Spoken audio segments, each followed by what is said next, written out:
Welcome to the Edward M. Kennedy Institute's Enduring Legacy series, focused today on a topic exemplified by Ted Kennedy's life and service, one that is ever more urgent now, the challenge and possibilities of working across the aisle in ways that transcend partisan divisions and move America forward.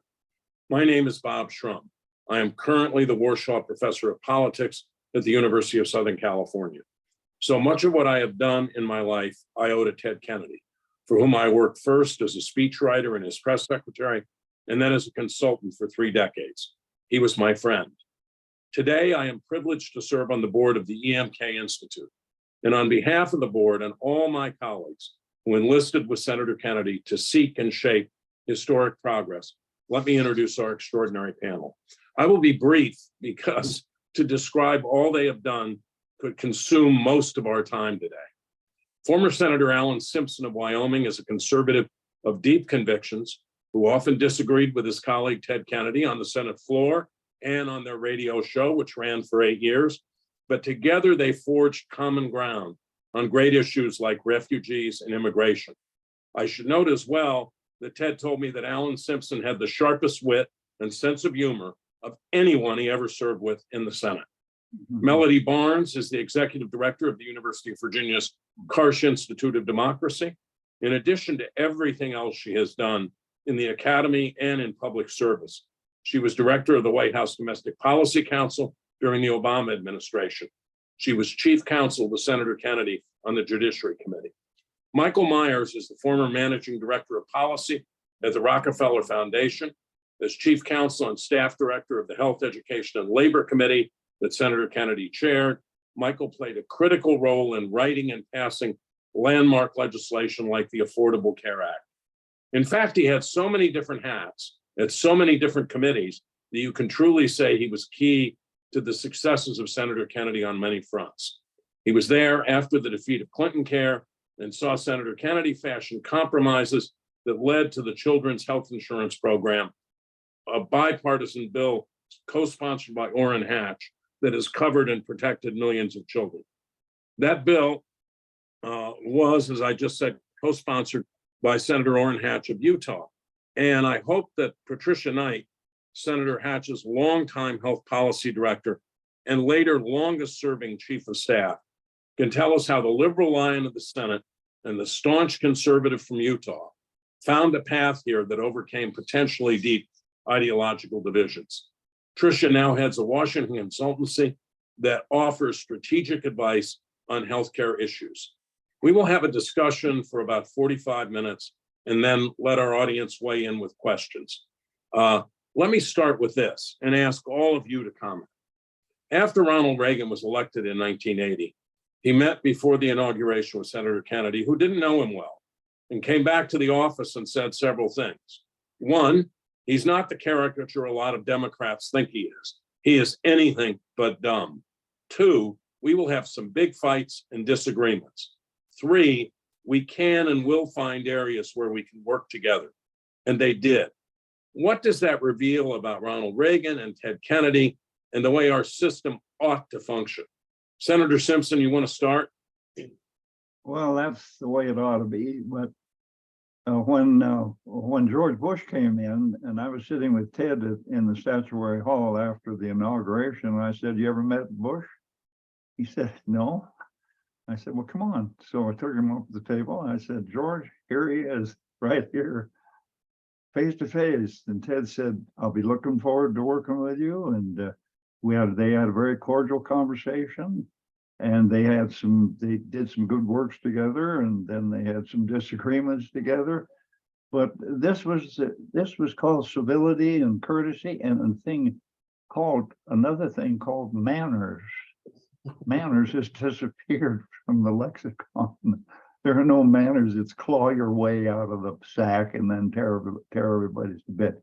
Anyway, they both had that tendency to do the work and to forget the 20% you couldn't agree on and agree on the 80. They love that. Melody, you want to weigh in on that? Absolutely. And let me just say, it's great being here with all of you. I'm glad to be here with the audience, but I would go anywhere to sit in a room with you all. So thank you for having me. And when I think about that question, I think about a couple of things. One, just you, Bob, you mentioned our system of government. And our system is one of representative government, but it's built on a culture of democracy. And that requires both citizens and their elected representatives to adhere to be faithful to some core norms and values of democracy and pluralism and tolerance. It also requires people to do what I think both Senator Kennedy and President Reagan ultimately did, which is one, they were both public servants and they had a deep respect for that. Two, that they wanted to get something done, which three meant that they recognized that even across with their differences, that if they could find places where they could agree, they could move the ball forward. And that, in fact, was what they were elected to do. And that is what our system of government ultimately should do. And that led them to find places of common ground. Your question also made me think with regard to Senator Kennedy. When the senator died, we all received these beautiful bound volumes of statements that senators put in the record and the service for Senator Kennedy. And I read Senator Lindsey Graham's statement that he put in, that he read on the floor. And he talked about how much he enjoyed going toe-to-toe with Ted Kennedy, that they both gave as good as they got, that they did it believing in democracy. But ultimately, he said something, and looking at it, he said, what's missing today is the spirit of Ted Kennedy when it comes to standing up for what you believe in and being able to work with someone across the aisle with whom you had deep differences and to move forward on issues of importance to the country. So I think that can be done. I think our system allows for it, but it ultimately comes down to the people who are involved. Michael, you did a lot of this with Senator Kennedy. You want to talk about it? Yeah, what's one thing that Melody mentioned just now with Senator Kennedy going toe-to-toe with Lindsey Graham is that it just shows that bipartisanship isn't for sissies. This is tough work, and you do go to toe-to-toe. And Senator Kennedy believes strongly that just because you're trying to do something in a bipartisan way in order to get things done, that doesn't mean that you put aside all your beliefs and your partisan feelings. So you go into the arena fighting very, very hard for what you believe in, but then try to work to come to compromises. You don't get all of what you wanted to get at the beginning, but you reach that compromise in order to further the ball, to further the game, to make progress on what you really believe in. So Senator Kennedy did this, I think, in a variety of ways. He would try to get beyond the caricature of the person. Senator Simpson just mentioned meeting President Bush for the same time at the inauguration. Well, we were in the Oval Office 2 days after that, talking about the No Child Left Behind bill. And Senator Kennedy came away with the same impression that he had upon meeting Reagan, was this guy is, he's not quite the caricature that people think of. He's got some smarts to him and some political instincts. We can probably work with this guy. So there are all these stories that I think about as part of the process of trying to reach some sort of bipartisan agreement. And Senator Kennedy was a master at all of that. And Trish will remember the time, for example, when which they were working on the children's health insurance bill. And Senator Kennedy asked, Senator Hatch was a great songwriter. Some of the songs that he wrote, they're big stars in American popular music who've sung Hatch's songs. So Senator Kennedy had his chief aide on health, Nick Littlefield, who had a great tenor voice, learn one of Orrin Hatch's songs. And as part of the negotiation, they go into Orrin Hatch's office and Nick just opens up with one of Orrin Hatch's songs. So it's trying to create personal connections, kind of lighten the heavy atmosphere a little bit, try to become as friendly as you can in the process of very, very tough negotiations. These are hard things to do. But that's just one of many stories, Bob. So I want to build on that and turn to Tricia, because I'm going to ask each of you to describe a time and an issue where you personally watched Kennedy working across the aisle, and then assess how possible that is today. But I want to start with Tricia. How did Ted Kennedy and Orrin Hatch get to yes on CHIP, children's health insurance? And if a Utah Republican senator made that kind of agreement today with someone like Ted Kennedy, would they face a party rebellion and a primary? Question, and thanks for the opportunity to be here. It's a really crucial conversation right now. Just as an overall comment, I think part of the issue is that members of Congress need to want to advance legislation as opposed to score political points. And that's something that was very fundamental to Senator Kennedy and Senator Hatch, that they wanted to get it done, as Senator Hatch would say. When Hatch became the chairman of what is now the HELP Committee, the Labor and Human Resources Committee, Senator Kennedy was the ranking Democrat, and there were two very liberal Republican senators, Weicker and Stafford, who sat next to Hatch. And he realized very quickly that if he didn't make a deal with this guy Kennedy, then Weicker and Stafford were going to vote with him, and Hatch, even though he was the chairman, was going to lose every time. And he learned early on in his Senate career that it was important to make those relationships with the other side and to work toward a common goal. We used to joke about it on the Hatch staff that the Kennedys would come over and make a little foray. Nick Littlefield or David Nexon would come over and make a little opening entree. Usually started with, well, he's not up for re-election this year, so maybe we can work on X. When they came over to talk about children's health, it was something that rang very much to Senator Hatch. And in fact, the Hatch staff went in, most of us, to Hatch, with the exception of Bruce Artem, and said, we're really worried about this. He's in it, he's going to get you into trouble. And Hatch looked at us and he said, look, I want to do this. Just help me to do it the right way. And the way they were able to do it the right way was building on the relationship they'd had all those years, spanning so many reorganizations of the Public Health Service after new programs such as orphan drugs. He worked on Judiciary on the Radiation Exposure Compensation Act, the Downwinders, that Senator Kennedy helped us with to get compensation for people who've been exposed to radiation. So they knew how to play the game. We, the staff, had to be brought along, and that might be a little lesson too. But we did, there were a couple of things that were important. First is we knew it was new spending, and we were very insistent it couldn't be an entitlement. Kennedy's staff appreciated that was an issue and agreed.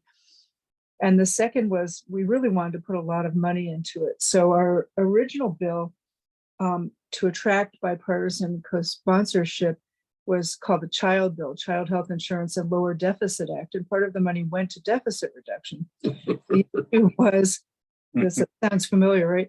The issue was that the way we raised money, we funded it through an increase in the cigarette excise tax. And a lot of Republicans didn't want to raise taxes, even though it was for a good purpose. So Senator Hatch and Senator Kennedy came up with this idea to break it into two bills. And Bob, to answer your question, I think it couldn't be done today for a number of reasons, but not the one you cited. We were very careful to get a lot of co-sponsors of the legislation, not as many on the tax bill, but more on the fundamental program. And that was part of our strategy, was to keep pushing with this cadre of centrist Republicans and Democrats who wanted to advance the issue.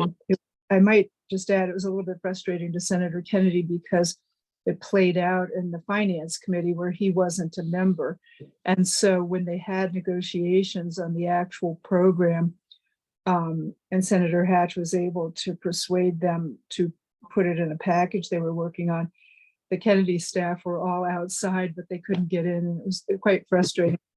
It became so tension-filled that the Finance Committee kicked out all the staff, so none of us were in there. But anyway, the short answer to your question is they built the relationship, they knew how to work with each other, and they didn't want to score political points. They wanted to help children, and that was the fundamental goal. And I think that's what's missing today. So I'd like other people to weigh in here, and maybe starting with Senator Simpson. Can you discuss why you were able to deal so effectively with Ted Kennedy on refugees and immigration and other issues, and why senators and members of Congress seem unable to do this now? Did you see these as Republican versus Democratic issues? No, and when I went to the Senate, my father had served in the US Senate with Kennedy, and he was what ahead of him in seniority. So when I loaded up and came out there in 78, Dad said, you know, get to know this kid, Kennedy. He said, Al, I didn't agree with him, but he caused his parents as much pain as you caused to your mother and I. And so I went off and I said, I'm Millward Simpson's son. He said, I loved him. When Dad came back, he had Parkinson's and he was ill, but I brought him back early in my time in 79. First guy in the door was Kennedy. And his was, there was no fake to it. I have stuff on the wall. I'm looking around. One time we were out in the media hacking around, and Ted was about to launch onto something and I have my fist doubled up behind him. And I said, if you say that, I'm here. And so in the thing on the bottom, it says, from your black and blue punching bag. And then when the Simpsons came out, he said, I didn't know you had a program on television and all. Personal notes, personal things. He loved to show things with his kids and the grandkids. But that was the charm of Ted. And then when I went to Harvard, hell, I couldn't have got into Harvard if I'd picked the locks. But I was there teaching, and Ted would invite Ann and I to everything that happened at the center. And people would say, what the hell is Simpson doing in the tonight? Black tie, of course. I said, well, he's a friend of mine. And to me, it was, he never lied to me. That was the issue. He would say, I can't help, or I'm going to clobber you, or I'm going to come at you. I've got problems with the political side of my staff and the legislative part of my staff. I see Melody and Michael chuckling, but I thought, well, I don't have that in Wyoming. What the hell are you talking about? Anyway, nowadays you see an R behind a person's name and you say, I hate that guy. Or you say a D behind that person's name and you hate that. It's automatic. I remember when Paul Wellstone came, he said, the first thing I'm going to do is clobber Jesse Helm. Well, he and Jesse were writing legislation a year later. That's gone. That the venom is there, and it's vicious, and it's disgusting. And it's not about disappointment or disgust.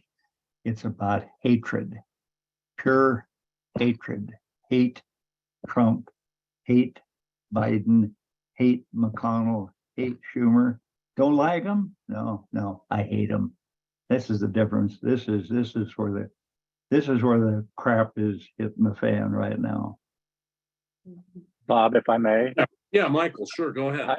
I think Senator Simpson's hit on something that the times that we were talking about in which Senator Simpson and Senator Kennedy collaborated on immigration and other issues, Hatch and Kennedy on healthcare, and McCain and Kennedy later on immigration and so forth.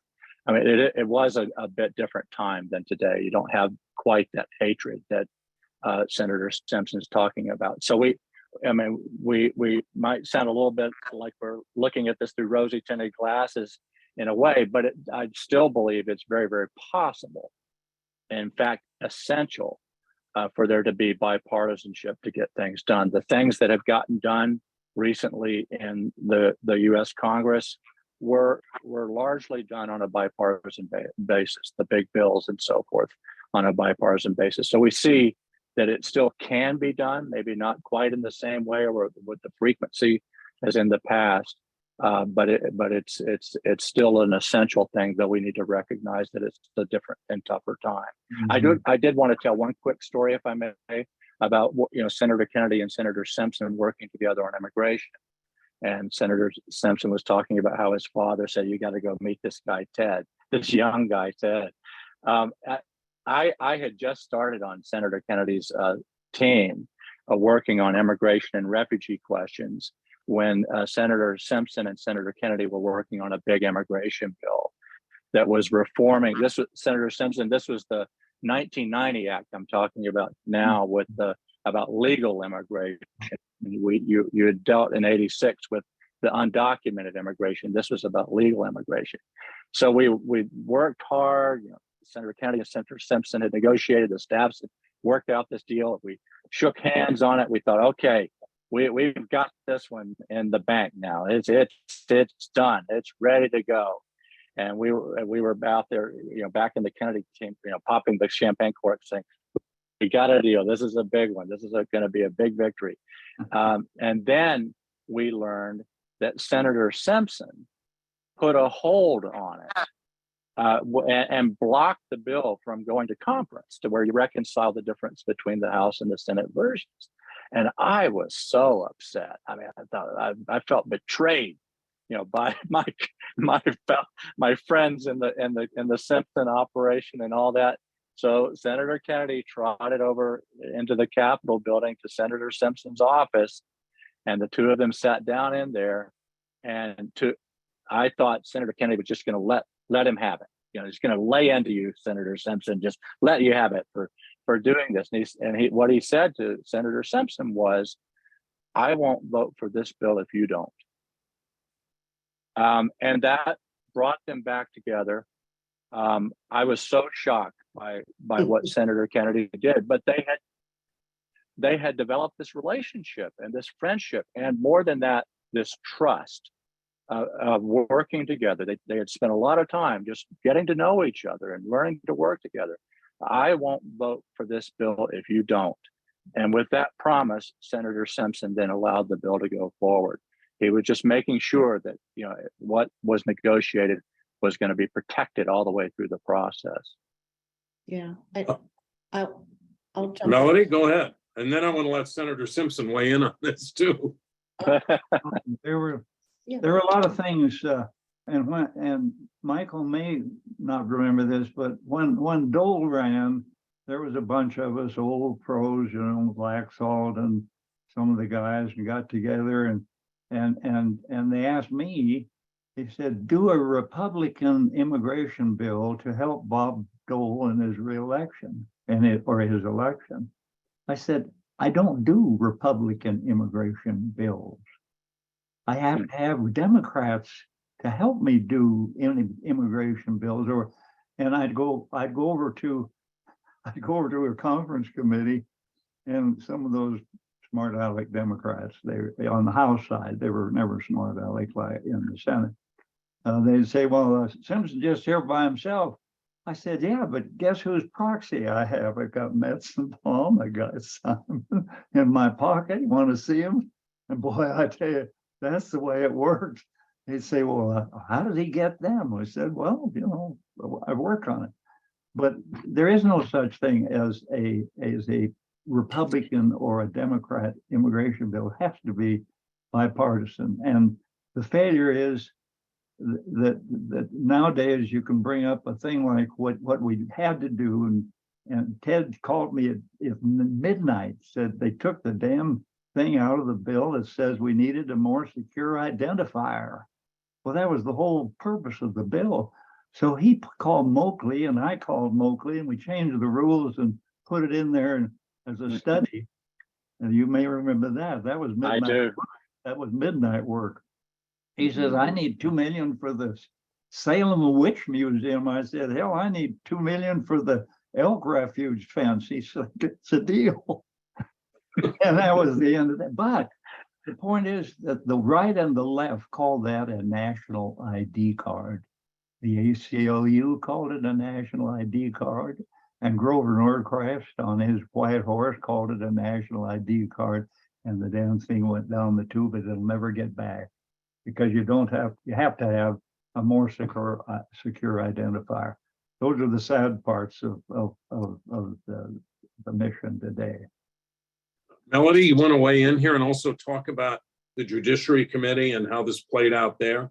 Sure, absolutely. So many things come to mind. One, this idea of trust. And, I watched Senator Kennedy and Senator Simpson, and I watched Senator Kennedy and Senator Hatch and Senator Kennedy and others. And underlying that, all of their work were these relationships. And Senator Kennedy would talk about the importance of the time that people spent together, not in committee, not on the floor, but time, maybe it was at your, kids' little league or, at church or wherever it was, where you got to see and know a person. And when that happens, you don't other them in the way that Senator Simpson was talking about. And that means that, and I've again read this in oral histories and other places, people believe that your word was your bond. And if you shook hands, then you meant something and you could trust something. Mm-hmm. And secondly, also the senator, I remember he would say to me, Melody, in the Senate, it just takes one person. In other words, one person can bring the whole thing down. And as a result, always looking for ways to build consensus and to build support for these ideas and for the bills. And in the Judiciary Committee, which could be a really tough place. I mean, it often could be the home of, some of the most liberal and some of the most conservative members of the Senate. And the battles could be really contentious. You think about the judicial confirmations and you think about some of the civil rights battles that took place, but that wasn't on everything or all the time, because at the same time, I often saw this desire to work together and the trust and the relationships. And that led to, Senator Kennedy and Senator Faircloth coming up with and passing that church arson bill when houses of worship were being burned across the country. I saw Senator Kennedy work with others to move forward. And this didn't happen in Judiciary, but happened in the Labor Committee, the Employment Non-Discrimination Act. And Senator Jeffords, when he was, a Republican senator, was a Republican co-sponsor of that bill. I saw Senator Kennedy work with Senator Sessions. Now, you go back and Senator Kennedy vigorously, and we all know what vigorously meant for Senator Kennedy, opposed Senator Sessions' judicial nomination. Senator Sessions becomes a senator, and ultimately there were places where they could work together. They worked together on the crack powder cocaine issue that ultimately we were able to move that forward. And so the list goes on. And I think in the committee, often we work through things in regular order, which I think not a lot of people don't know what regular order even means anymore. And going back to something that Tricia said, sometimes the staff relationships could be hot, but often there were also friendships. And there were places where, we behind the scenes say, well, you really got me on that one. All right, we can't believe you all came up with that one. And I remember, relationships with Manus Cooney and relationships with others on staff across the aisle that years later, people were still helping one another in their careers and in the next thing that they wanted to do. So it, again, relationships, trust, and an understanding of how the Senate worked, and ultimately a desire to do what was necessary for the country, I think was the way that I saw things move forward in Judiciary and the Senate as a whole. Yeah, all of you have talked about the importance of personal relationships. I love Michael's reminiscence about Nick Littlefield, who actually could have been on Broadway and was on Broadway for a while before he went to law school. He could really sing. But I wonder if today given the nature of 21st century Washington, the fact that people are there for like 2.5 days a week, and then they rush back to their states or their congressional districts, and the polarization of our politics, Senator Simpson talking about if you have an R after your name, people hate you. If you have a D after your name, people hate you. Does that militate against building those personal relationships? And how can we get back to that? I mean, Tricia, if you want to start, that would be great. I think you've really hit the nail on the head, and it's something I lament, and it probably has to come from the top. One thing is that the staff changes over so much now in most of the offices that it's hard to build that continuity, and they don't necessarily, rarely, but not necessarily do they go from one office to another, but they go downtown or they leave the hills. So it's important, I think, for the members to place a priority on having those relationships and maintaining them. I know most of the Kennedy staff I work with still remain good friends to this day. And it's something, there's almost like a critical period of imprinting where you just form that bond. But we formed that bond because we saw that our bosses were forming that bond. And I don't think, for the most part, members of Congress encourage that anymore. As you said, they're in the office, you know, a very small part of the time, particularly during COVID. People weren't coming in to meet with them, and it just is not deemed a priority, particularly in the Senate, where there's the 50-50 split, and the interest in each side in gaining the majority, which, you know, effectively couldn't be that much different if it switched by one vote. You're still going to have the same problems.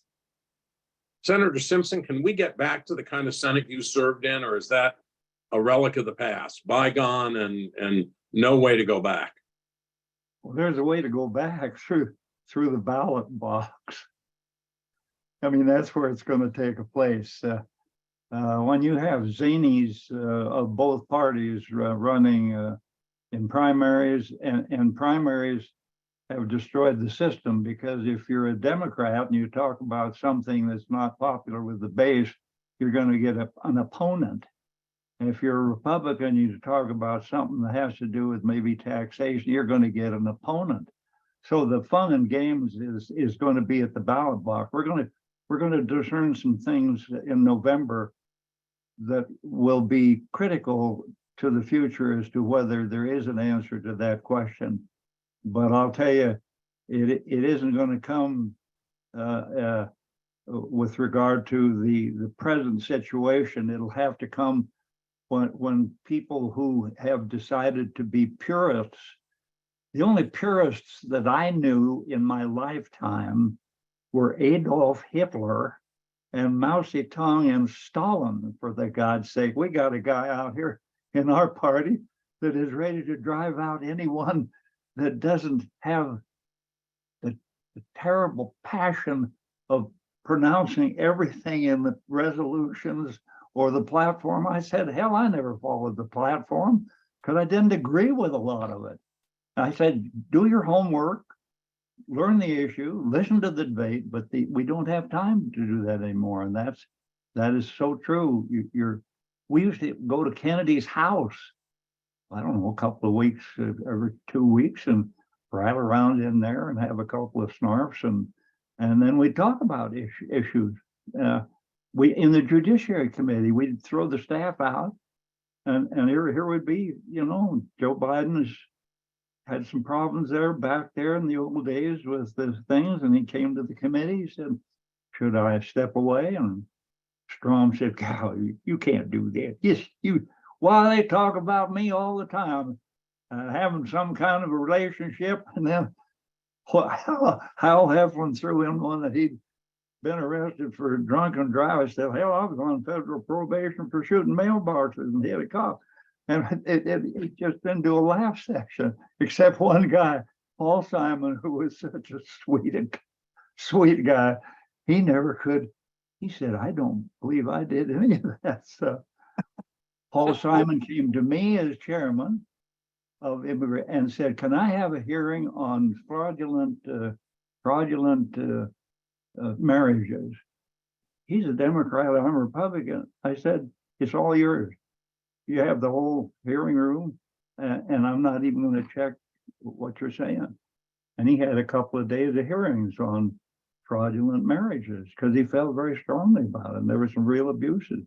That would never happen today, ever. Melody, were you thrown out of the room? Oh, I'm sure I was at some point. In fact, to be honest, once I got thrown off the floor, but that's a whole nother story. We were actually trying to do business as staff, and well, anyway, that's its own story. But I think Senator Simpson is right. The relationships are absolutely critical, and the time to sit and to engage, to understand one another, to understand one another's positions. And Bob, as you said before, this isn't all, or Michael, rose-colored glasses. It wasn't like there were puppies and daisies and everything was gauzy light and happy. But there was a commitment to trying to move things forward and get things done. Now, there are other pieces that are obviously important to this. I mean, not less so in the Senate and the House. I mean, there's the way districts are drawn. There's also the way people sort themselves geographically. You know, all of those things play into this. But ultimately, I think as Senator Simpson says, that the decision gets made at the ballot box, and it is the beauty and the responsibility and the challenge of democracy that all of us as individual citizens get to make a choice about what we want our democracy, our constitutional republic to look like, and whether or not we want to keep down this path or whether or not we want to try and break this fever. Let me ask this. I mean, we've talked a lot about what happened in the past. We've talked some about what has to be done, as you just put it, to break the fever. Isn't there a lesson in all this that you have to be a little agnostic about ideology? Obviously, you believe in principles, you stand up for the things you believe in. You have to be a little agnostic about ideology if you can find agreement on a basic goal. Bob, Yeah, I remember a line among the many great lines from the great Senator Alan Simpson, which was, you can learn to compromise without compromising yourself. And you can learn to compromise without compromising yourself. And I have embraced that as a kind of a mantra for many years in the legislative work I was doing for Senator Kennedy and so forth. So it's not exactly that you're agnostic about ideology. I think you always want to go into the arena with a commitment, some values, some goals that you're trying to seek. But you also need to be willing to take half a loaf, quarter of a loaf, in order to build on it for the future. And when you do that, if I could make one additional point, when you do that, there's also a lot of pain that goes with it. But for example, one time when we were working to create the drug benefit in Medicare, and we were working with Bill Thomas, who is the chair of the House Ways and Means Committee, to try to reach an agreement on that. President Bush was in the Oval Office and said he wanted it. But we made the labor union so mad that, here's Kennedy, a labor Democrat. We made the labor union so mad that they boycotted his labor fundraiser that year. He had an annual fundraiser with the union presidents, and it was always a jolly time.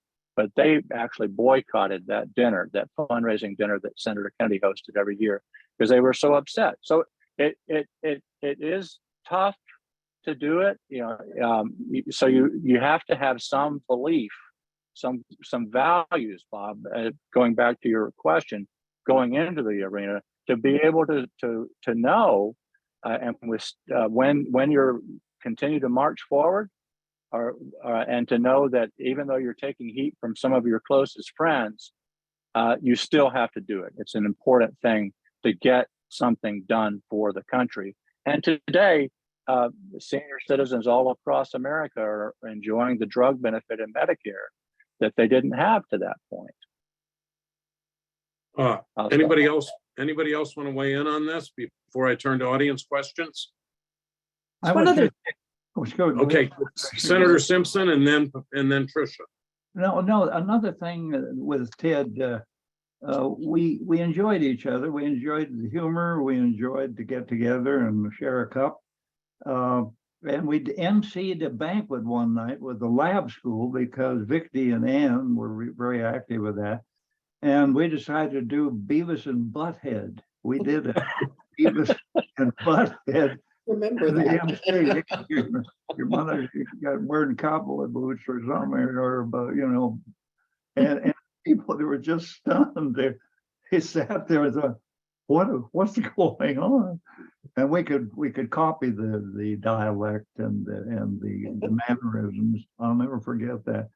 People need to see that. But if you use humor now, you might be considered a fool.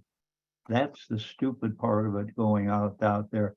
Humor, the cutting somebody else to shreds is not humor. It doesn't get a belly laugh. It's a ha, ha, ha, ha kind of thing. And the belly laugh humor is over, or they'll just say, Kennedy told the goofiest pun I've ever heard, and Simpson joined him and laughed.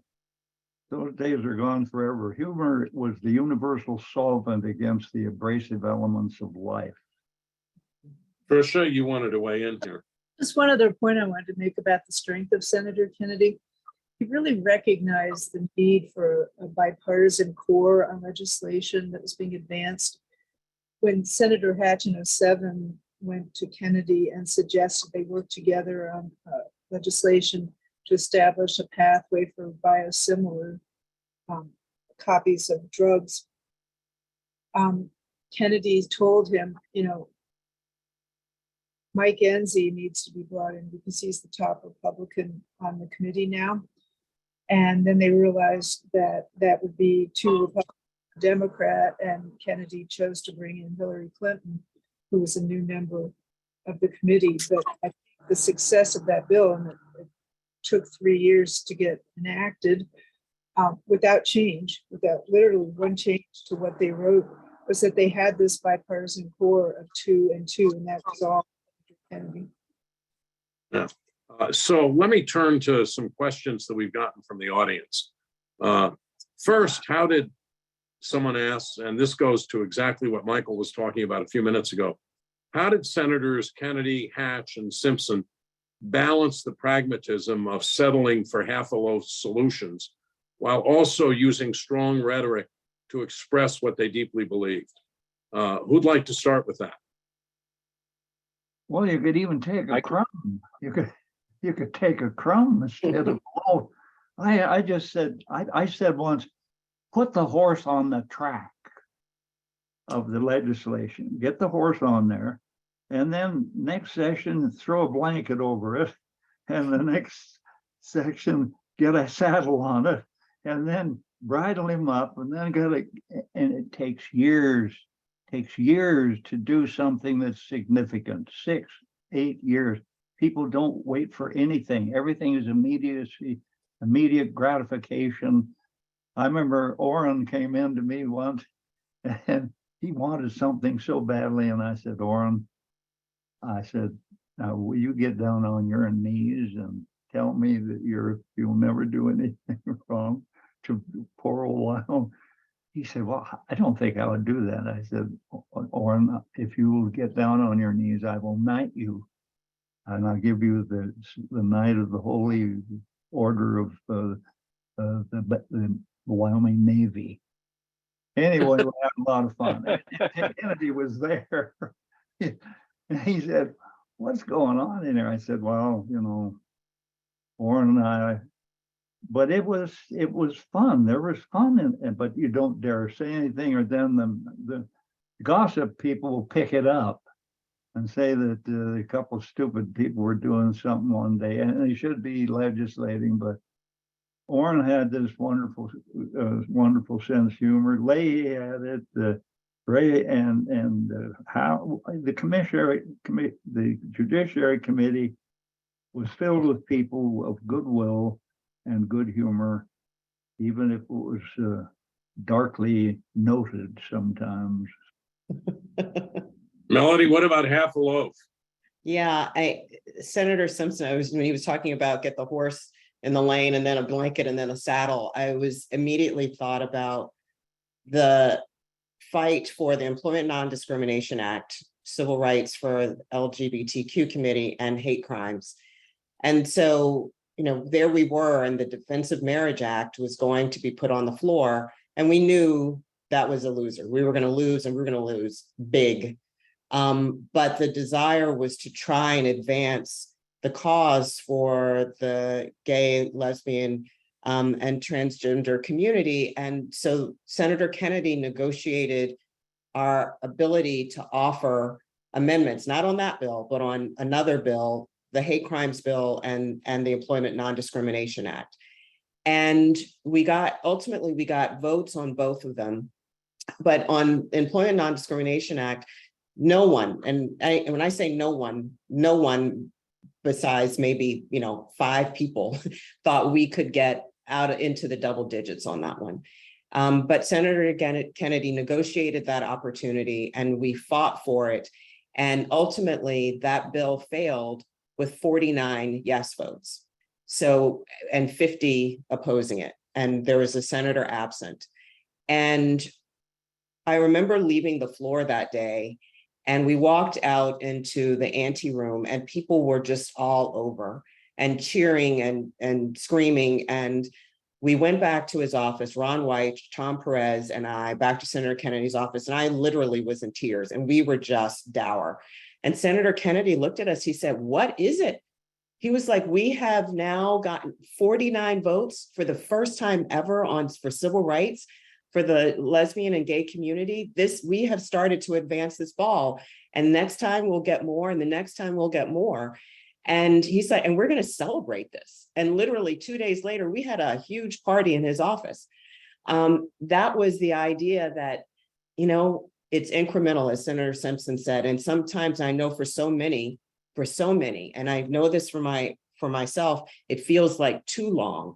But understanding how our system works and advancing the ball and building the support, that's part and parcel of the legislative process. Okay, Trish, there's a question here that I think I'll direct to you first. You talked about, since such and such a senator is not up for re-election this year, maybe we can work with them on X. Did you think there were instances where senators were not willing to collaborate, even though they wanted to, because they had to protect their re-election prospects? Absolutely. No question.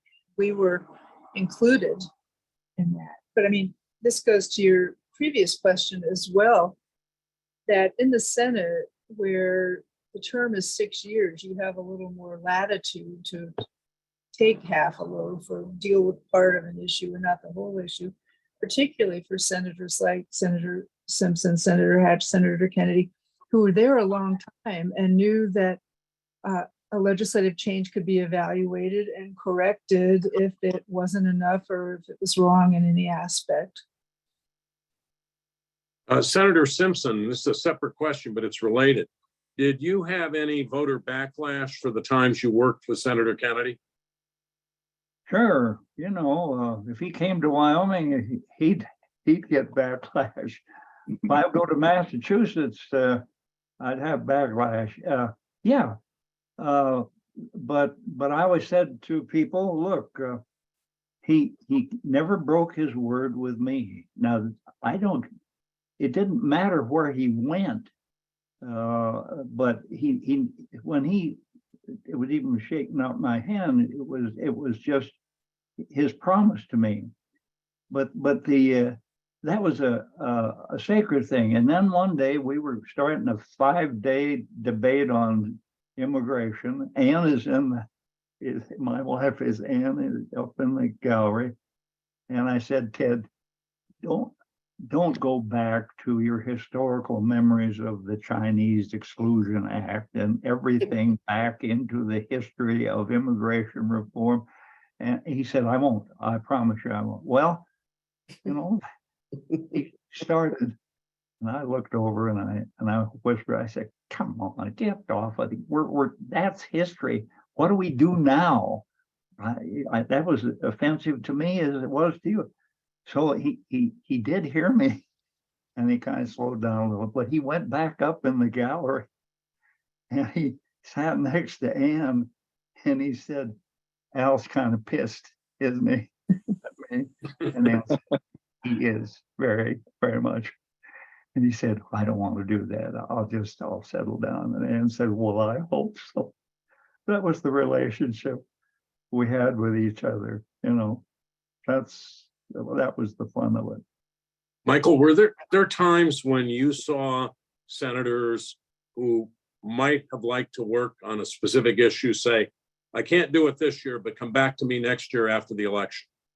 Sure. I was just trying to remember specific instances, but I do remember that happening. It was certainly the case with Senator Hatch, because when he was using the term of art, when he was in cycle is what we used to call it, when meaning that he was up for re-election, then we would hold back a while and then continue the work after he got re-elected.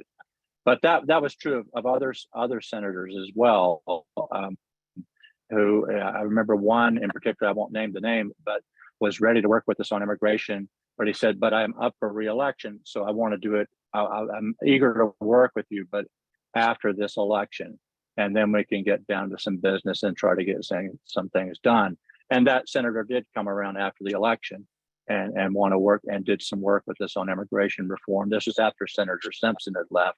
Otherwise, it would have been done in a whip stitch. But so that was definitely the case, Bob, and that some, particularly those who represented states where it was always a close election for them, would be a bit more cautious around their own election time.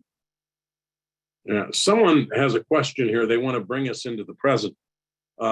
What can be done to prevent Senator Manchin and others from stonewalling legislation that could negatively impact their interests?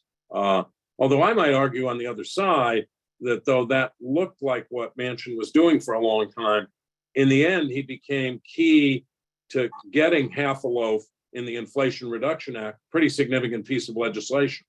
Melody, you want to?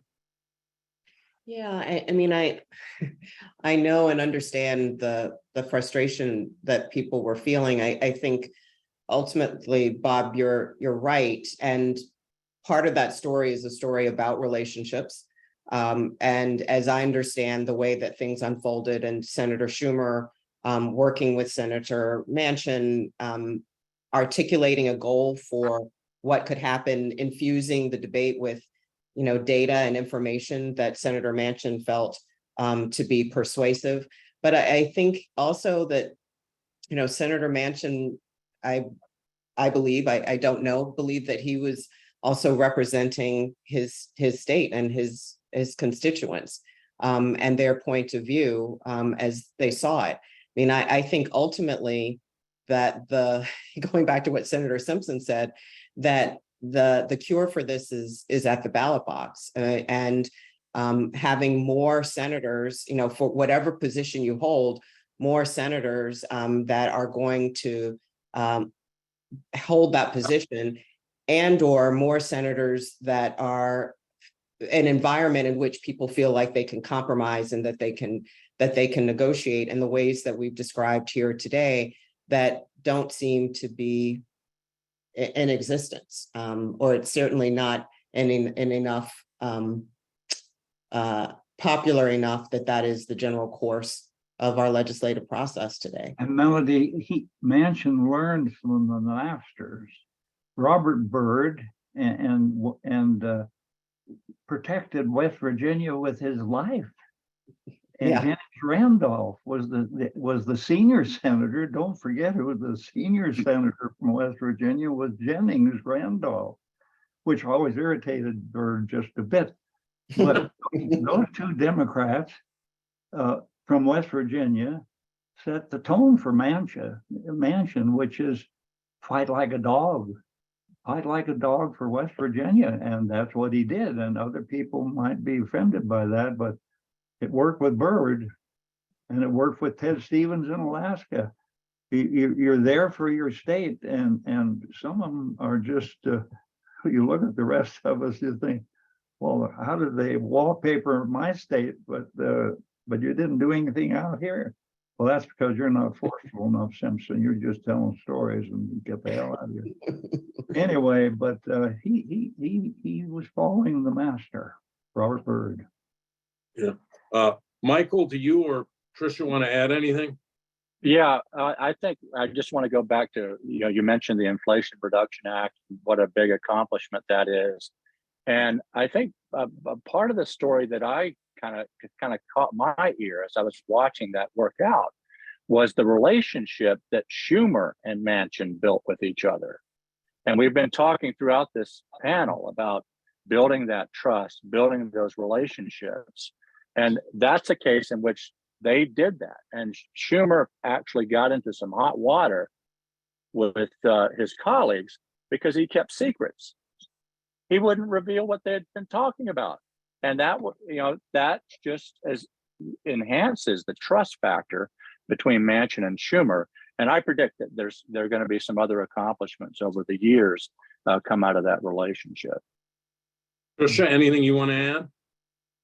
Not really. I think this is just one of the factors in a 50-50 Senate. You make your best arguments with somebody who's objecting to something, and if you can't win them over, you try to build enough votes to go around them. I mean, it's not really rocket science, and it will happen whether it's Senator Manchin or anyone else, as long as there's a 50-50 Senate, I think. Yeah, I'm the moderator here, but I want to add one memory. One of the last things Senator Kennedy wrote was a cover story in Newsweek, which I collaborated with him on. And it was basically a plea to liberals in the Democratic Party not to insist on single payer. This was the time when Obamacare was up, not to insist on single payer or a public option, but to get a bill. Because later on, as Senator Simpson said, you could improve the bill, which they've just done in the Inflation Reduction Act. You could do other things. And it was, for me, a final lesson from him in how you actually get things done. So let me thank Senator Simpson, Melody Barnes, Patricia Knight, Michael Myers for a lively and illuminating session, and all of you in the audience for joining us today. Next week on September 20th at 1 p.m. Eastern, the Institute will host the next program in this Enduring Legacy series. It's called Balancing Powers, and will feature Jeff Blattner, former chief counsel to Senator Kennedy on the Judiciary Committee, federal judge Patty Saris, and Margaret Spellings, the Secretary of Education in the George W. Bush administration. So goodbye to all of you for now, and have a great week. Thank you. Thank you. Thank you. Great to be with you. Indeed.